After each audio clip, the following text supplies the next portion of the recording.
What's going on, everybody? Joe Daniels at Swing This Kettlebell Underground, where it is finally cool in the summer.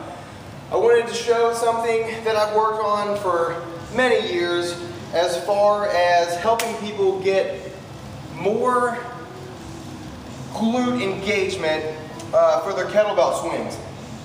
A lot of people are still doing a whole lot of extension or even hyper extension in the lumbar area of their back, okay? So we want to turn this exercise into, whether it's for sport performance or just a regular person that wants to walk up the stairs better and use their hips instead of just their quadriceps. So what I'm going to show you is a staggered stance kettlebell swing. Okay, now a lot of people might think that this is, this is blasphemous. Don't try this. This is terrible to do. You know what? This works. This works really well if you know what you're doing. Okay, so what I'm going to do, instead of taking, here's our regular two-hand fitness kettlebell swing.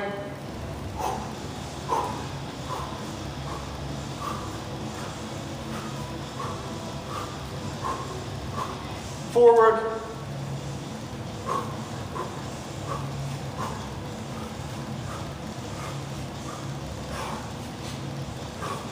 Okay, now, you notice where my feet are.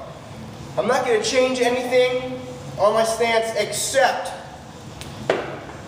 what I'm going to do is I'm going to put one foot, same line, same path, 6 inches, well basically you can see 4 to 6 inches forward, okay? Notice this, normal, 4 to 6 inches forward.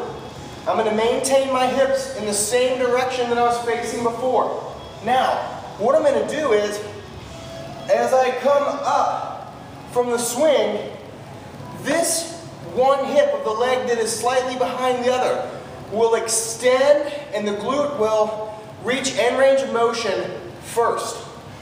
This becomes much more felt in the glute, that side, okay? So now if I do this side, think about it as people that are doing squats, and they're squatting down and coming back up, squatting down and they're holding something, they arch their overextend their lower back. Now, when I lunge something, I'm blocking that.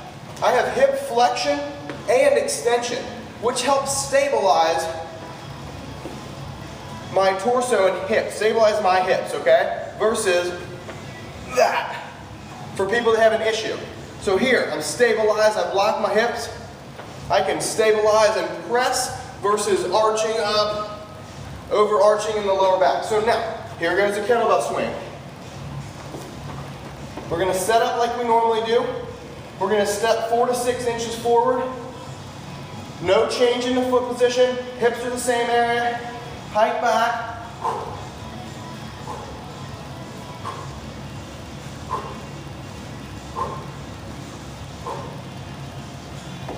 I'm going to switch foot.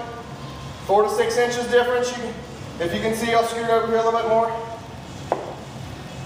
This hip, it becomes almost a single leg kettlebell swing.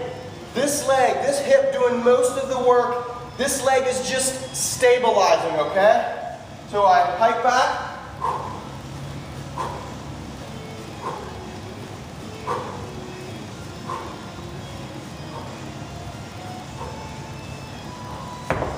I'm going to do it from the front.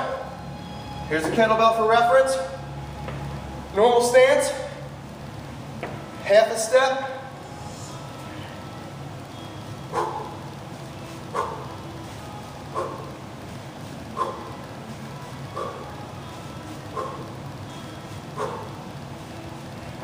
Reset. Half a step. Now my left leg is in front. I'm going to be driving off my right leg.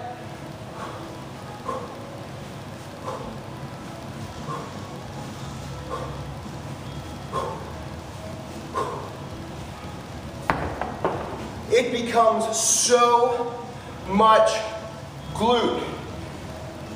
It's awesome. It doesn't have to be much. It's just enough for one hip, one glute to lock out end range of motion before the other one does. So as I go up, I can really, really feel that glute. So, staggered stance, kettlebell swing, try maybe 3 sets of 5 each side, 3 sets of 10 each side. See how you feel. Later, you can also alternate in descending ladder. 10 on the right, 10 on the left. 8 on the right, 8 on the left. 6 on the right, 6 on the left. And all the way down. So you're much more even. Awesome thing to do. Give it a shot, let me know.